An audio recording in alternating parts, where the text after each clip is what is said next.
we are. Recording started, and we're going to jump into our study. Today's Rambam, it's fascinating. Um, this is Rambam giving us a guide for living healthy, because in the Rambam's view, living healthy is living godly. Godly meaning in tune with our God-given mission. Make the case in the opening halacha, and from there, Rambam's going to go into advice. Some of it will seem dated. Some of it would seem to corroborate well with modern medicine. Nevertheless, let's open ourselves up and let's see Rambam's approach. Let's remember the underlying message here, both in the beginning and in the end. The Rambam's going to make is that living with a consciousness for healthy eating and lifestyle enables us to be the best human and the best Jew that we can, which is part of our God mission. So here we are, chapter 4 of Deot, of proper etiquette, proper Torah-inspired life living. And here it is. Living with a healthy body and complete is part of living in the kinds and going the paths of Hashem. I cannot properly give my attention to Hashem's what Hashem wants from me, both in study and practice, while I'm ill. I must stay far away from things that are destructive to my body. And to incorporate into my lifestyle decisions that are going to keep me healthy. Mute all with the ability, each of you, to unmute. You're welcome to put questions into the chat box as well. So if you have a question that you misunderstood something, go right ahead. Otherwise, questions we'll save for the end. It's just things that will need a little more time. These are some examples. Only eat when you're hungry. Drink only when you're thirsty. Don't hold in if you need to relieve yourself in the restroom.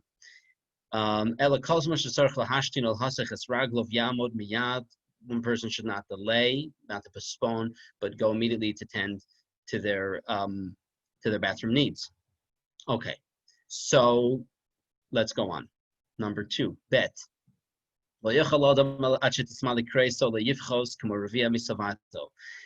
Don't eat until you're stuffed. Eat if you can give an estimate. You said, imagine what stuff you feel like or how much you need to eat to feel stuffed. Take a quarter away from that. So eat 3/4 to your stuffed level. And Rambam is not pro drinking during the meal, just a little bit to soften the food as necessary, but allow the food to be focused on food. When the food begins to digest, then you can drink what you need. Don't drink too much water, even when the food digests. I just want to put a quick note here. The reality is, and it's quite obvious, that people's bodies and the lifestyle in general changed. Pollution levels, the kinds of fake stuff that exists in our food, in our bodies as a result of our food, is dramatically different than it was. The kinds of jobs that we have today, that we don't need to move, or the conveniences of technology, that we move so much less than it was then. So we're living in a very different life, very different environment, within and without, and therefore it's natural that a lot of these medical advice did change, but it's still fascinating to see Rambam's approach. Always check yourself before eating if you need to use the restroom, relieve yourself first. It is advisable for somebody to first, prior to eating a meal, should walk do some kind of exercise until the body warms up a bit, or any other work that needs to be tended to, or you see a geba yega acher, something that's going to require some physical exertion. Klalo shel davar yana gufo v'yiga kol yom baboker. Before in the morning, do some exercise in the morning before eating. Get the body moving. V'yishkot ma'at, settle down. Let yourself relax, and then go and engage in your meal. A little cherry on top. If you're able to bathe in warm water after that exercise, that is a tov, it's beneficial, and then wait a bit and then eat. Okay, so this is the first idea here. Let's go along. Number 3, halacha gimel. La'olam, always. When a person stands or sitting, or when a person eats, they should remain seated. Oyata al small, or inclined towards the left. Don't eat while walking or riding, or any other kind of extraneous activity. Not while you're sweating. Not only during the meal, but after you're done eating, until the food digests. Don't go and engage in very active activities. You bring on terrible illnesses if one exercises immediately after eating. Okay, let's go on to number 4, sleeping. Hayom v'halayla chafdal shos, a period of day and night is 24 hours. Dailo la'adam lishon shlishan, it would be sufficient to sleep for a third of it. Shu shmona shos, 8 hours. V'yu b'sof halayla, keep those 8 hours to the end of the night. That would be a great way of going about the night. Sleep for the final 8 hours of nighttime until the sun comes up. Wake up just before the sun rises. Okay, number 5. I'm not sure if that last piece of advice, when in the night the sleeping should happen, I'm not sure if that's a medical advice or he's mixing in a little bit of, if you're going to sleep 8 hours, that would be the best 8 hours, maybe as a Jew, so you have enough time, you're getting up in time just to daven, maybe you have some time in the evening to tend to activities, maybe the Torah, whatever. Number 5, hey, don't sleep on your face or on your back, but on your side. Small, beginning of the night on the left side. The Rambam seems to always have a favorite position for food digesting, to lean on the left. We do that at Seder night too. It might be connected to that. Oh, the sofa outside, you mean at the end of the night, the right side. It's beyond the scope of my knowledge why the choice of moving to the right side.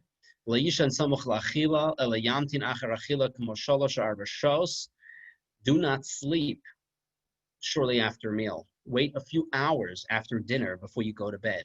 It would also not be advisable to sleep during the day. I've seen commentaries that say this is not medical, this is Rambam's suggestion. If you're getting enough sleep at night, don't waste your day when you could be productive with sleep. I don't know if he's against or pro taking a rest, taking a break to just relax. Maybe that might not be a problem. Okay, let's go on. Number 6, Devarim Hamishalshalin as B'nei Hame'ayin. Foods, laxative foods, okay, that can have a strong effect on the digestive system. Going on novim, grapes, te'enim, figs, tusim, strawberries, agasim, pears, avatichim, lemons, umene hakishrim, kinds of cucumbers, kirbies, umene malafafonos. Ochalas adam matchila kodom achila. They're good to be eaten before you get the main food in, before the main entree. Don't put them together with the main course. Actually eat them, wait a bit, and then go to your main course. Foods that are constipating. What do we have here? Pomegranates, quinces, apples, and crustaminians. Okay. You can eat them immediately after, but definitely don't eat those before. Instead, eat them after and don't eat a lot of them. Okay. Let's go on to 7. If you want to eat a lighter, let's say, of poultry, and then meat. Eat first poultry, eat the lighter, what he calls the lighter digestible foods, and same if I had both eggs, and then I had, these are 2 proteins, eggs, and I also had poultry. Eat eggs first. If I had meat of smaller cattle, sheep, and then I had of large cattle, so eat the small cattle first.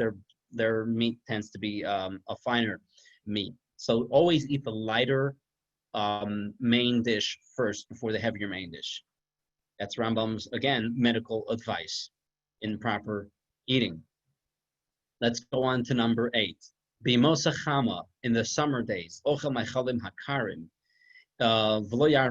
he doesn't like seasoned foods in the winter. In the summer. Not a lot of spices and lighter foods.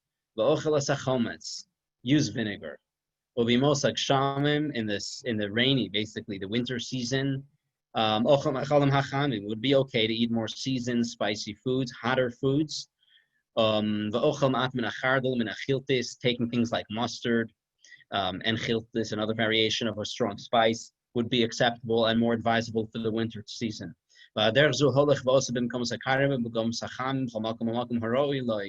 Whatever climate you live in, these would be the proper food choices for summer versus winter days. I'm up to number 9.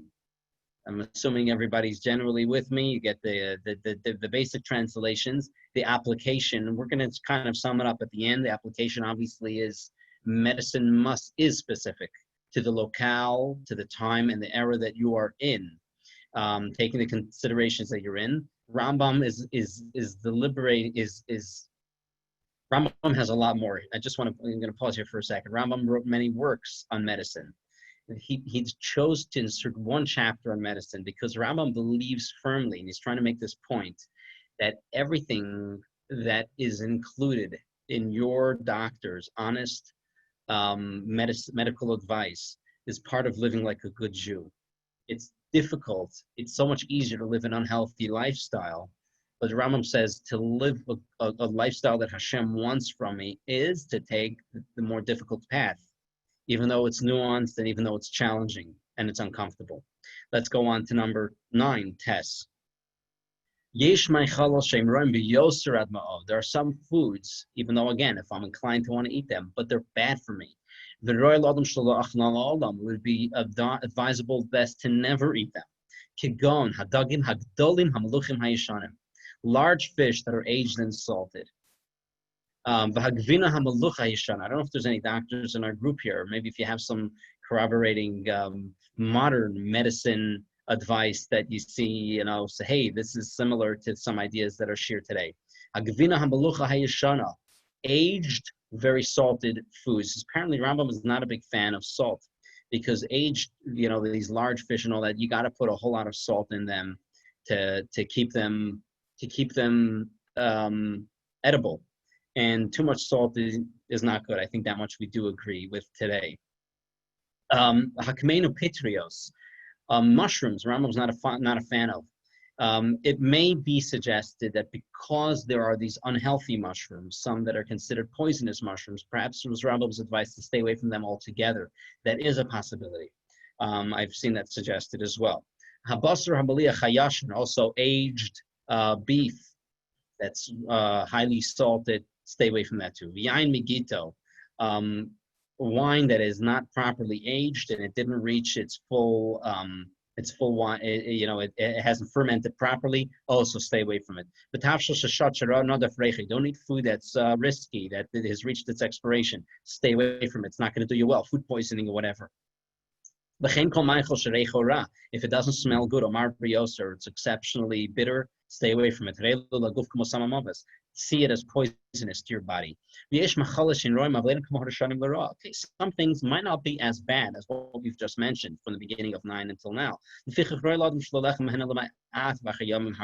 I would suggest, Rambam says, if you need to eat it, you want it, take it, but really in moderation. Stick to it at intervals, not daily, not regularly. Don't be accustomed for it to be your go-to choice of food, or to always incorporate it into your meal. Kigon, dagin gedolim, just large fish, gvina, v'chalav, cheese, milk. Remember, no refrigeration. If it waited 24 hours, don't stick to it. It's not your best bet. It's not your best choice. Large cattle, utyashim gedolim, large he-goats, v'hapol v'ha'adashim, horse beans, lentils, v'hasaper v'lechem sa'orim v'lechem matzos. We have here other foods here, onions. I'm sorry, we have chickpeas, barley bread, matzah, cabbage. You know how matzah does to you after a couple of days of Pesach, right? Cabbage, leeks, onions, garlic, mustard, and radishes. All these, Rambam says, they're not your best choice of food. They're not good for you. Eat a little bit of it. Better in the winter. That's when you're better off. Your body can handle a little bit more of your less than ideal food choices. He says most of those things in the colder seasons, you can handle it more. But things like pol, adashim, lentils, and beans, horse beans, he says, better not winter, not summer. It's not the season. Squash, better, good for the summer season. Okay. Bring this to your dietitian. See what they have to say about this. Next, Yud, number 10. Then there's a lesser degree of foods that are not as bad even as what we've put in number 9. Number 9, he had the kind of worst, the next best, and then here you're going to get to things that are bad, not as bad as those. Behem, of hamayim, waterfowl. I know they're not on our menu today. It's a whole separate discussion. Kosher limited the kinds of fowl, the kinds of birds that we ingest. Ubnei yona haktanim, young pigeons, v'hatmarim. Also dates, v'lechem kolui b'shemen, bread that is baked with, that has been kneaded with oil. Or lechem shenish b'shemen. That's deep fried or kneaded in oil. V'hasolas shenipo, also called tzarko, basically white bread. He wants whole wheat. Rambam's pro whole wheat. If you took out and you left with the white flour, he says it's not, you're taking out some of the nutrients, not as good. Vahatzir vahamurias. This was a popular thing for people to dip the bread into. Tzir and murias are the fish brine, or pickled fish. He says stay away from it. Again, it's not the worst. This is the least of the problem from the 3 categories of really bad foods, what he calls. Here's an important message. If you're wise and you can overcome your impulse, your food impulse, don't, even though I know some people have what we call a sweet tooth or whatever, you're drawn to these kinds of foods, you like the flavor, don't be drawn to it. If you can hold yourself back, don't take any of these, what he calls the bad food categories, unless you were advised by a doctor to eat it. Then hareza gibor, you're heroic, you're considered a strong person. Let's go to 11. Stay away from fruit. That's interesting. Even dried fruit, stay away. Even especially when they're not dried. If they're not fully ripened, that's like swords to your body. That's not healthy. He doesn't like, Rambam is not pro carrots. All pickled fruits are not good for you. In hot climates, we can handle it. Figs, grapes, almonds, always good. Dried or raw, fresh. Eat to your content as much as you need. But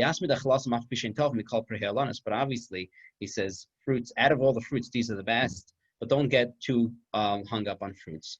Number 12, hadvash v'hayayin, honey and wine, ralaktanim, for youth, for the young, it's not good for you. Yafalis kanim, interesting in medicine today we talk about honey being terrible for infants, till about a year and a half. It's wine, says, is good for the older. Especially in colder seasons. Generally in the summer, in the hotter season, eat 2/3 less than you do in the warmer, in the cooler season. Okay. 13. Should always try to have loose movements, bowel movements. If there's constipation, you're not following a good pattern. It means you're in an unhealthy pattern, break out of it. How do you loosen the stool? If you're young, the advice is in the mornings to eat salty foods, cooked, well cooked, with shemen zayis, with olive oil, of amurias or fish juice, fish sauce, of melech below pas and salt. Or yishted, less bread, less carbs. Or yishted meishelek shel trodin. Another suggestion is drink boiled water of cooked spinach or cabbage. Also, again, with this olive oil or pickled fish oil and salt. If you're older, you should dvash mazog, a little bit honey, diluted honey, but in hot water. In the mornings, wait 4 hours before you eat. V'yasakin kol yom, do this for 1 to 3 or 4 days consecutively. Until you feel a looser bowel movement. Number 14. Another important rule when it comes to health, physical well-being. Always make sure you're exercising, you're active. And if you make sure that you don't overstuff yourself, and you're again loose bowels in choli bala, you're in a good healthy place. And you're avoiding, your immune system probably is good, and you're fighting off illnesses. If you do this, you can handle even some of the bad foods because you have a good exercise habit. 15, conversely, in the opposite, if you sit still, you're not working yourself, your body, or you wait, you don't go to the bathroom when you need it immediately. Or is constipated. Even eating good foods. By the way, you see how he's tying exercise with a healthier bowel movement, less constipation. So again, the opposite. You're going to be weak, and there's illnesses might creep up on you often. Eating too much, that's poisonous. That's the primary cause that brings many illnesses. Most illnesses have to do with bad dieting or overeating even healthy foods. This is Shlomo's wisdom in the book of Mishlei, Proverbs. Shomer piv v'lashono shomer mitzaros nafsho. Guard your mouth from eating harmful. The Rambam says here it's referring to, we can understand it as from harmful foods. You're saving your soul from so many tsaros, from so many terrible things. Okay, that's the interpretation. Now let's talk about bathing. 16. The proper approach for bathing. Go to bathe at least once a week. You have to realize in the culture that people very likely bathe less frequent than that. Don't go close to your food, to your meals. But don't go either when you're extremely hungry. Go after a meal sometime when your food is already digesting. Wash your entire body in hot water, but not too hot that is burning your body. Your head, though, you can do very boiling hot water in your head, it's just not the rest of your body. Then do get into some cooler water, and then even cooler water, just like a process of hotter and then cooler before you get out of the bath. And then a final rinse in cold water. But on your head, stay to warm water. Don't put cold water in your head. Not in cold water in the colder days. Don't stay in there too long that you're all sweated. If you feel you're starting to sweat, your pores open, rinse off and leave. Check if you need the restroom before the bath and after the bath. In addition, check if you need the restroom before a meal and after a meal, and before engaging in marital relations and after. Before exercise and after exercise. These are good touch points to go and check if you need the restroom. The Rambam, again, is, you see, he's a constant theme here, to not postpone, not to hold off if somebody needs to relieve themselves. The Kodem Shisha and V'achar Shisha, and before going to bed and after waking up, or Bashir HaKol Asara, 10 occasions that the Rambam encourages you to build it into your routine. 17. When you leave the bathhouse, make sure to cover your head before you leave, not to get wind, not to expose yourself to the wind with a wet head. Even in the sun, even in the summer days, because a little bit of wind when you're wet makes you cold.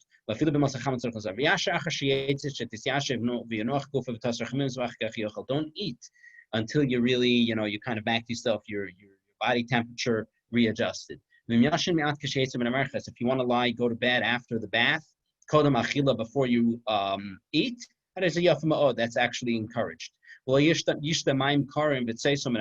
Don't drink cold water right after leaving the bath.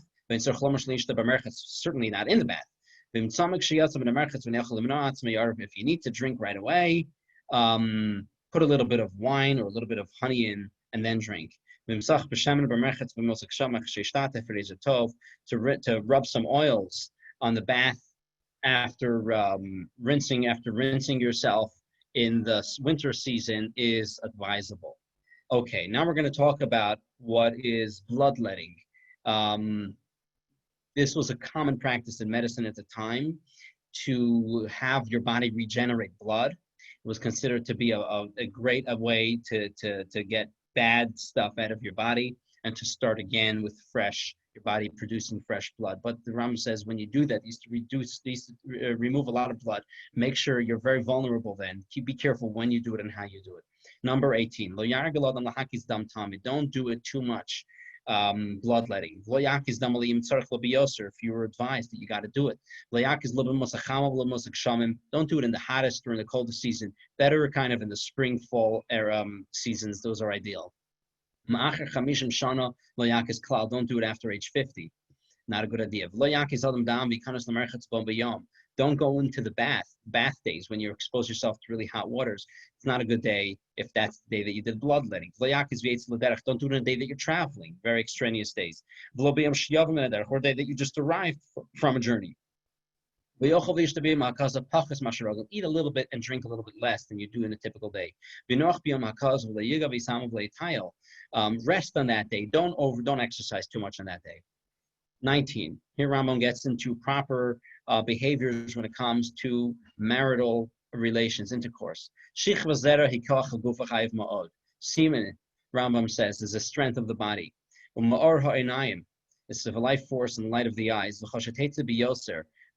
Greater, too much emission is kala. The energy of the body is depleted, and your strength of your life is let. And this is what King Solomon says: don't give your strength away to woman.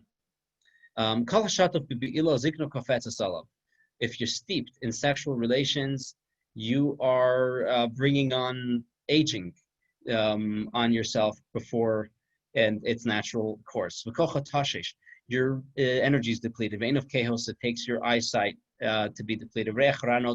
Bad breath and sweat. And losing hair, thinning. And thicker, hair on your beard. Your teeth are weaker. Many illnesses. Rambam was really not fond of too much engagement in marital relations. Amr Chachmi Harofim, the sages, the wise of the doctors, of the medical professionals have said, it's a number, they're pulling a number, but it's, I think, to make a point. They said, a fraction of people die from all other illness, but the majority are dying from too much engagement in marital relations, and primarily on the men's side. A person should be careful with this to live a healthy life. Not to engage in relations only when you're healthy and you're strong. And a person finds himself that they're kind of their body's demanding it. They're finding erection.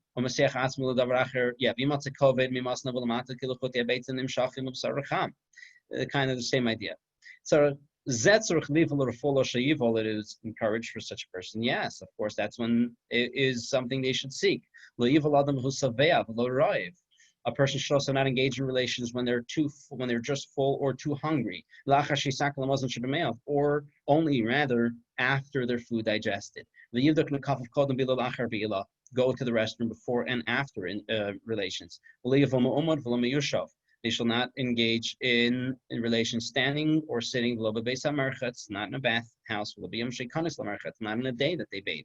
Again, bathing then was a very, with sweated, very hot water and so on. Not a day that they did bloodletting, or a day that you're coming or returning from a trip, or even actually a day or two in proximity to it.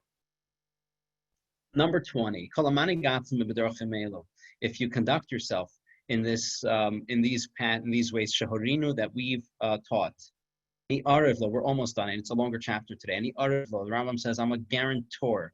You will not become ill your whole life until your age, and you'll die from age. You shouldn't need a doctor. Your body should be complete. You'll feel good. Unless you were born with a precondition, with an underlying condition for illness. Or for a big chunk of your life, you were following unhealthy behavior or health patterns. Or if there's a plague, or some kind of drought in the world, and these are outside of your control. However, all the good advice, medical advice that I gave you, obviously are relevant only to a good, upstanding, healthy person to begin with. If you have an unhealthy condition to begin with, then you go to your doctor. You have to have a tailored plan for you, as is discussed in medical literature.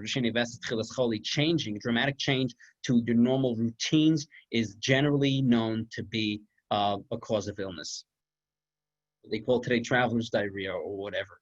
So Ramos, he's pro keeping an important cycle and routine. If there is no doctor, we're almost wrapping up here. If there is no doctor in town, stick to the guidance, the general guidance Ramos says in this book. Maybe it's going to bring you benefit in medicine. Let's wrap this up. If you're a good, upstanding Jew that wants to follow the Torah's path, don't live in a city that doesn't have these 10 primary things. Rofe, you must have a doctor. And again, these are not a given. Rambam's advising something that you should realize the importance. You should have a doctor. An uman, there should be a bloodletter. Obeis HaMerchatz, because again, it's considered a healthy life. Obeis HaMerchatz, a bathhouse. Obeis HaKisei, a place to relieve yourself, a proper bathroom. A mayim mitzuyin kigei nahar, a good source of water, like a nahar, a mayim springs, or Beis HaKnesses, and a synagogue. V'lamitin nokus, a teacher. V'lavlar, where are we here? A scribe, to keep the courts running well. V'gabay tzedakah, a charity supervisor, ensuring everybody has their needs. Based in makim b'chovshim, and a a judge, a court, a rabbinical court that is able to basically have sway on the community and get what they want, and an effective Jewish court. That's the Rambam's advice. He puts this in here because of the value of Rofe, of the importance of a doctor. So this is the Rambam's advice. The message here, more important than the details, because we're at a different era, is the recognizing the first halacha, that the healthy lifestyle is the way of serving Hashem, and don't see it as detached from my life of a Jew. If you have any questions, you can feel free to ask. I can really back you up with with solid data on modern medicine. But how did Rambam come to the decision that fruits were bad for your health? I mean, he must have based it on some evidence. Do you hear the question? My father's speaking. I have him on the telephone. Okay, could you tell it to me again? How does Rambam have evidence that what? How does he know that fruits are not healthy? Okay, that's a very good question. When I was preparing, I looked at one Rambam. They said they couldn't understand what it was, why the Rambam was not pro fruit. It could be there was a tendency for people to eat them when they weren't ripe. I don't know what it is.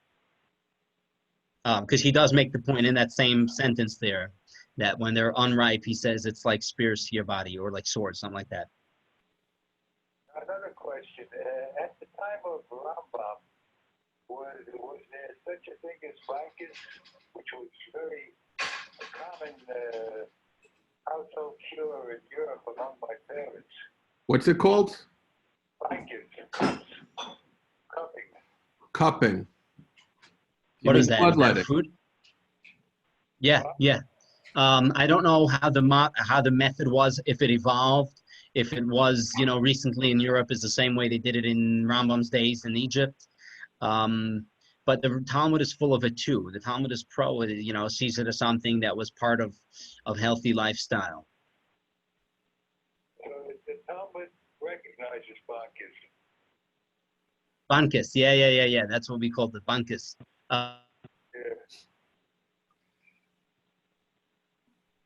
Yeah, my grandmother used to apply them. We had a set when she was alive. But there's not a good connection. I think we lost the connection.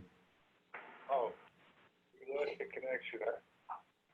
Well, hold on. But in general, he seems to be giving good advice, I mean, if you take a look at the overall advice he gives, it seems to be pretty sound.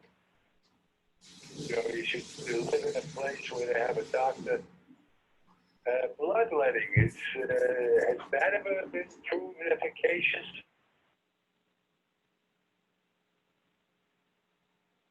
Rabbi, are you still there?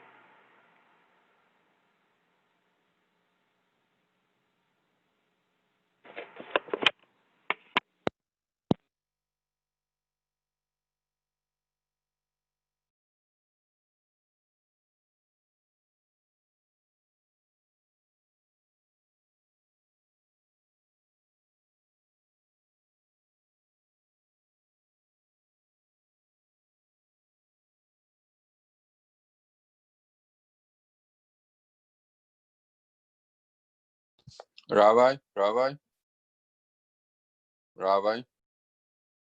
Rabbi Bensky dropped off the call. We're waiting for him. Maybe he'll come back. Okay, for the option Okay, there, cool. so let's see if there's an update on that.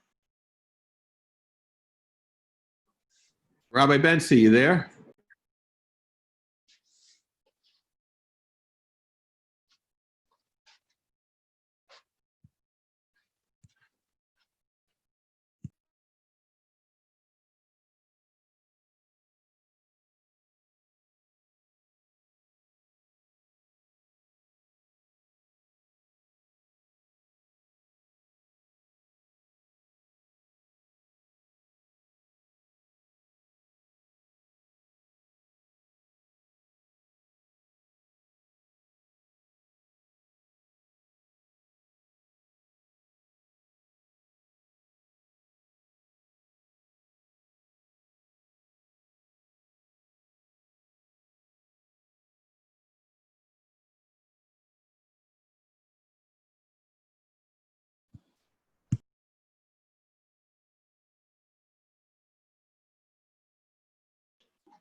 She's still gone?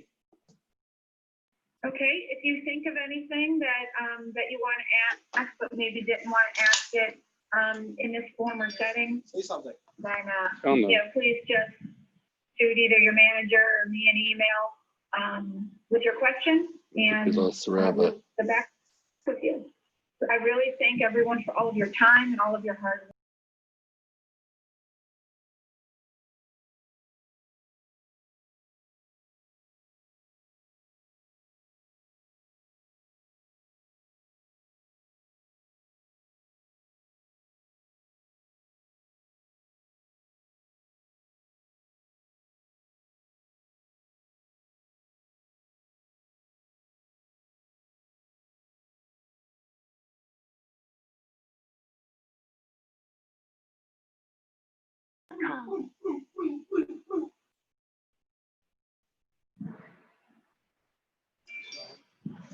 Can you guys hear me? All right, I'm leaving. Tell Rabbi Bensy, thank you.